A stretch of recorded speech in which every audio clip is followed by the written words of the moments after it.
ইরানের পার্লামেন্টের স্পিকার বাকের গালিবাফ এর নেতৃত্বে ইরানি একটি ডেলিগেটের ইরান যাত্রা অবশেষে হচ্ছে মিনা 168 নামের একটি বিমানে, যেখানে মিনা গার্লস স্কুলের 168টা শিশুর ছবি সম্বলিত আসনের ছবি সম্বলিত বিমানটি যাচ্ছে পাকিস্তানের ইসলামাবাদে।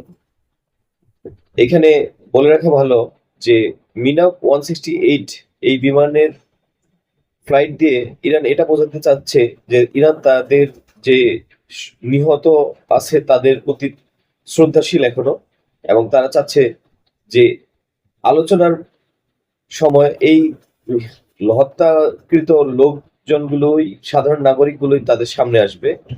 আর ট্রাম্পের একটাই কথা যে no deal without Iranian weapon, Iranian পরমাণু অস্ত্র থাকবে আর সেখানে কোনো ডিল হবে এটা চাচ্ছে না। বলছে যে 99%